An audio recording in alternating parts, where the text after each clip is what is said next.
Les coupoles d'or de cette cathédrale orthodoxe russe pourraient nous faire croire que nous sommes à Moscou ou Saint-Pétersbourg. Eh bien non, quand on observe ses alentours, on se rend vite compte qu'elle se situe à Paris. La cathédrale a ouvert ses portes il y a quelques années, mais les liens culturels entre la Russie et la France remontent à plus d'un siècle. Suite à la révolution bolchevique, plus d'1 million de Russes ont émigré vers différents pays où ils ont marqué l'histoire des arts et des sciences ainsi que la vie publique. Quelques 80 000 Russes blancs, comme on les a appelés, se sont installés en France. Parmi les personnalités de cette première vague d'émigration, Ivan Bounine, considéré comme l'héritier littéraire de Tolstoï et de Tchekhov. Il fut le premier écrivain russe à recevoir le prix Nobel de littérature en 1933. Je suis très heureux pour moi-même et surtout pour la littérature russe.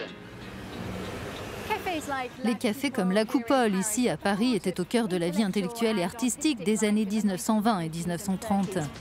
Ivan Bounine avait l'habitude de venir ici pour écrire et rencontrer d'autres immigrés russes.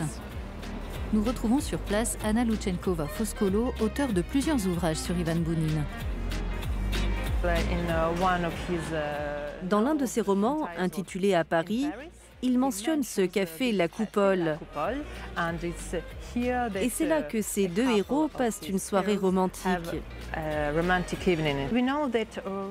On sait que les écrivains russes qui ont précédé Bounine, comme Tolstoï et Dostoïevski, étaient extrêmement populaires en France et à l'étranger.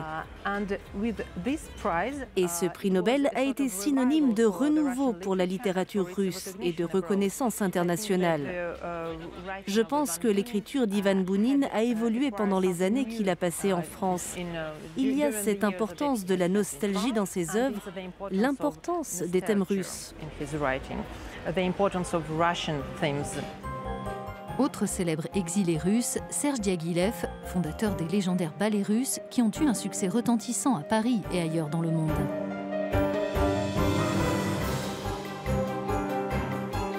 La technique étonnante de ces danseurs et ses collaborations avant-gardistes avec des artistes comme Picasso, Coco Chanel et Stravinsky trouvent encore un écho aujourd'hui.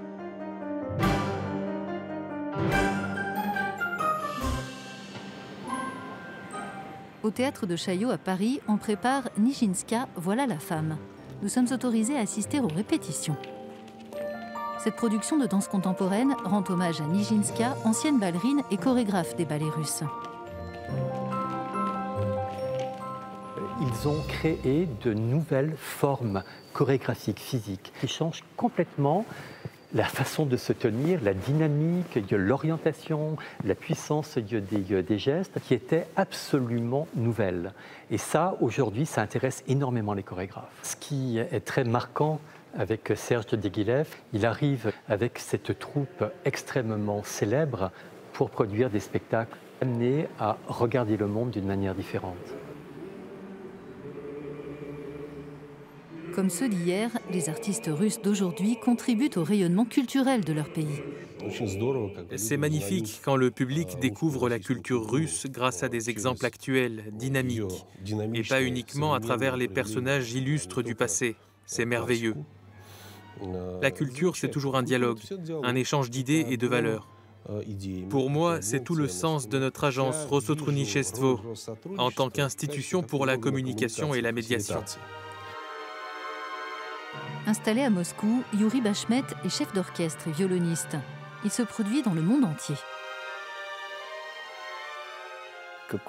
L'influence des musiciens et compositeurs russes, eh bien, elle est immense.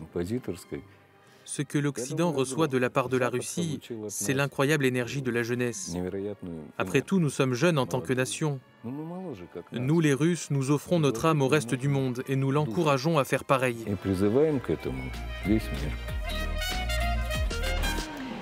100 ans après, les artistes russes continuent de transmettre la richesse de leur culture à un public international.